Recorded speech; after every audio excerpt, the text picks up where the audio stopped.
Salut les nerds, c'est un véritable plaisir de vous revoir. C'est vrai qu'on était nombreux à attendre la sortie de Gemini 3.0 le 9 octobre, mais on dirait bien qu'on s'est fait berner par les rumeurs. Heureusement, j'arrive avec des news assez alléchantes, vous allez voir. Pour ceux qui ne le savaient pas, il est déjà possible de tester la phase de pré-test AB de Gemini 3.0. Je vous ai d'ailleurs fait une vidéo complète pour vous montrer comment y accéder, je vous invite à aller la voir. Cette semaine, Google teste des versions encore plus avancées et le résultat est vraiment bluffant. Ces nouveaux checkpoints surpassent complètement les démos qu'on a vues jusqu'ici et beaucoup les qualifient déjà de meilleurs modèles d'IA jamais créés, sur la base de leur performance dans pratiquement tous les benchmarks. Sur le classement ARC AGI2, on retrouve d'ailleurs le modèle Gemini 3.0 Thinking tout en haut, avec un score impressionnant qui surpasse tous les autres modèles. Il semblerait d'ailleurs qu'il y ait deux nouveaux checkpoints en phase de test AB, mais en réalité 13 variantes seraient en rotation. Le premier, qui s'appelle le CPT, semblerait correspondre au modèle Gemini 3.0 Pro, et le deuxième, K0T, semblerait correspondre à la version Flash. Bien sûr, aucun de ces checkpoints n'est encore totalement fiable, mais ce sont tous des dérivés de la famille de Gemini 3.0. Et du coup, le plus fou, c'est que même ces deux versions qui sont encore en phase de test surpassent déjà la plupart des modèles existants. Et d'après certaines sources liées à Capybara, un outil interne utilisé par Google, la sortie officielle de Gemini 3.0 serait le 22 octobre. Il mentionnerait une grande annonce qui coïnciderait avec la sortie de Gemini 3.0. Donc si cette fuite est bien réelle, on pourrait avoir notre petit joujou avant la fin du mois. Je vous invite donc à vous installer confortablement, mes très chers nerds, parce qu'on va analyser ensemble ce qui a déjà été réalisé avec le nouveau checkpoint ECPT. Abonnez-vous dès maintenant car j'ai promis à ma chère maman que j'allais percer sur YouTube et on se retrouve sur mon écran. Let's go! Du coup, pour ceux qui ne savent pas encore comment faire si vous voulez tester Gemini 3.0 Pro, en fait, vous allez devoir vous rendre sur Google AI Studio. Je vous montre très rapidement parce qu'on l'avait déjà montré dans la vidéo précédente. On va faire Get Started une fois que vous êtes sur Google AI Studio. Je vous mettrai le lien dans la description comme d'habitude. Et une fois que vous êtes dessus, vous allez faire Chat jusqu'ici. Vous allez enlever Nano Banana et vous allez directement faire en fait Gemini 2.5 Pro. Une fois que c'est fait, vous allez rentrer votre prompt. Donc là, par exemple, fais-moi une landing page pour un e-commerce sur le miel. Vous lui balancez la requête. Donc là, si vous tombez sur ça, donc c'est-à-dire Thoughts avec écrit Experimental, c'est-à-dire que vous n'avez pas encore réussi, il va falloir refresh la page jusqu'à temps de tomber en fait sur le test AB où vous allez pouvoir avoir la chance et l'honneur de tester Gemini 3.0. Du coup, si vous êtes patient, je vous invite à faire vos propres tests. Mais si vous ne l'êtes pas, je vous invite à vous rendre sur le compte X de Chetasloa, où en gros, on va explorer ensemble toutes les créations qu'il a fait grâce à Gemini 3.0 Pro. Et vous allez voir que c'est vraiment incroyable. En gros, ce mec est une machine. Il est en train de littéralement poncer Gemini 3.0 avec le test AB et il nous a sorti plein de prompts vraiment très très intéressants. Il y en a beaucoup que j'ai pas encore vu parce qu'il en sort assez régulièrement. Celui-ci il date d'il y a 12 heures. On peut voir: écrivez le code d'un site mystérieux sur la théorie de la simulation. Donnez l'impression que la réalité est rendue en temps réel. Griffes filières qui apparaissent sous des objets solides, textures qui se chargent progressivement, bugs physiques où les éléments flottent momentanément. Donc là, si c'est un peu bizarre au niveau du prompt, c'est parce que je l'ai directement traduit en français et des fois la traduction est un peu bancale, mais on va voir le résultat ensemble. Ah ouais, c'est vraiment très très bien fait. On peut voir les effets qui sont derrière et tout, avec des effets de glitch un peu.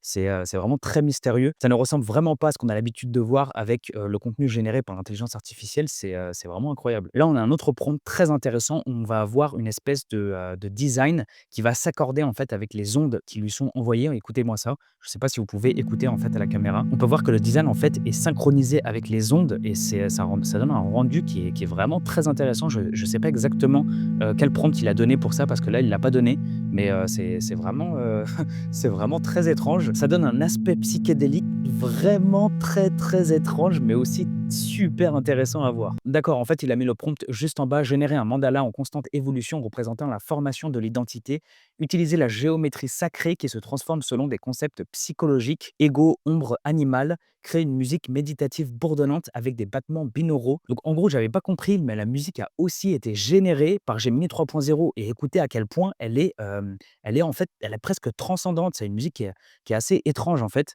Écrivez un récit en flux de conscience sur, effectivement, on a bien aussi un récit qui est donné à l'écran. C'est une espèce de musique qui va vous mettre dans une espèce de transe étrange. J'ai l'impression, ça fait très science-fiction. Je vous invite à aller checker ça directement sur son compte X. Franchement, c'est phénoménal. Donc là, on peut voir qu'il y a une autre version qui a été faite avec une autre musique qui a été générée, tout aussi étrange et prenante, avec un design aussi qui est très intéressant. On dirait, je sais pas, peut-être l'univers, une représentation de l'univers. Ah ouais, c'est vraiment incroyable. Là, on dirait des milliers de petites bulles qui viennent d'éclater. Franchement, les nerds, si vous avez le temps, prenez un casque et venez observer ça. C'est incroyable. Vous savez à quoi ça me fait penser? Dans les films de science-fiction, quand ils atteignent la vitesse de la lumière, souvent vous voyez le vaisseau spatial qui traverse en fait les galaxies et j'ai l'impression que c'est ça qui a essayé d'être représenté ici ou alors c'est juste moi et mon imagination, mais en tout cas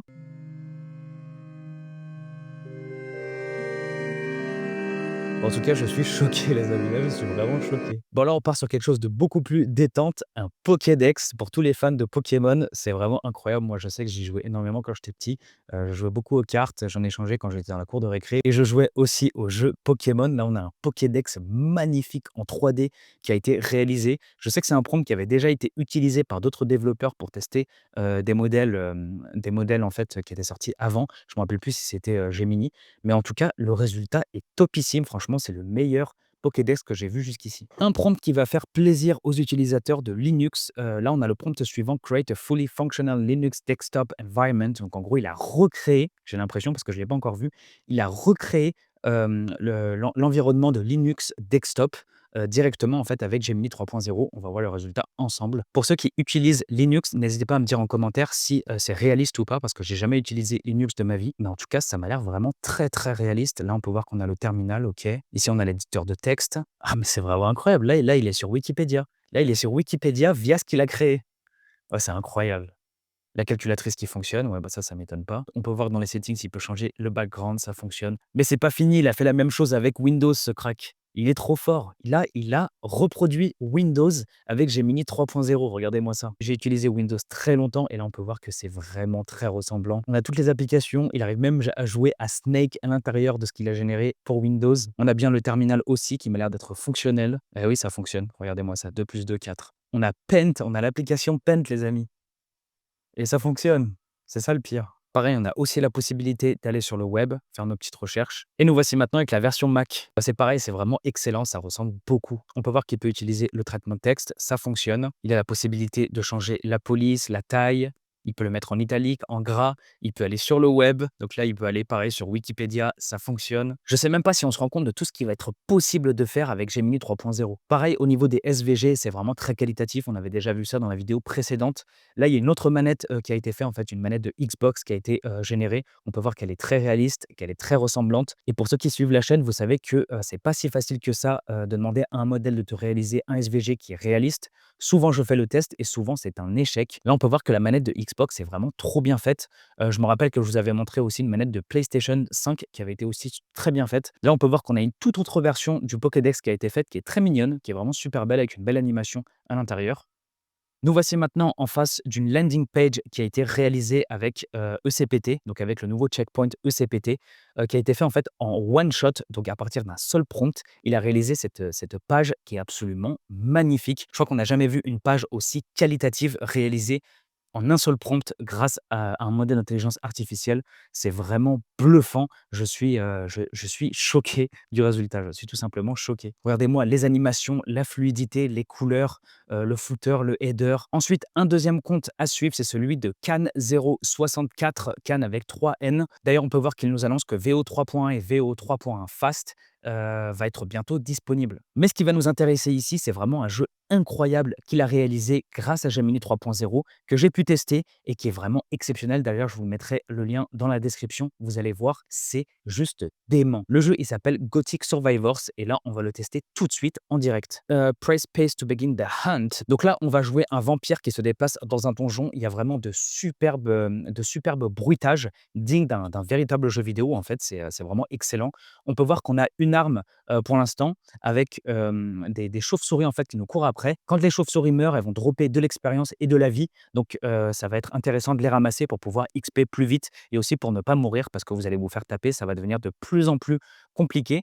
Et à chaque fois que vous passez un niveau, vous allez pouvoir en fait soit améliorer votre arme, soit avoir des aptitudes supplémentaires, ou alors vous déplacer plus vite, avoir plus de vie, comme dans un véritable RPG. Donc ça va vraiment rendre le jeu très intéressant. Donc là, par exemple, moi, je vais choisir Holy Wand. Donc je vais demander en fait une arme supplémentaire qui va me permettre en fait de tirer sur les chauves-souris en fait qui se déplacent vers moi. Donc là, on peut voir qu'on a une nouvelle sorte d'ennemi. En fait, on a des zombies qui ont plus de vie, qui vont être plus difficiles à tuer, et ça va vraiment en fait devenir de plus en plus dur. On peut voir les bruitages aussi qui sont super quand on se fait attraper. Donc voilà, j'ai perdu, mais vous avez compris le principe. principe et je vous invite à aller dans la description. Je vous mettrai le lien du jeu, comme ça vous pourrez le tester et voir vraiment de quoi Gemini 3.0 est capable. Voilà les amis, j'espère que vous avez apprécié la vidéo. En tout cas pour moi, c'était un plaisir de vous la faire. On se retrouve très très vite pour une prochaine vidéo. Je vous fais de gros bisous. N'oubliez pas de vous abonner.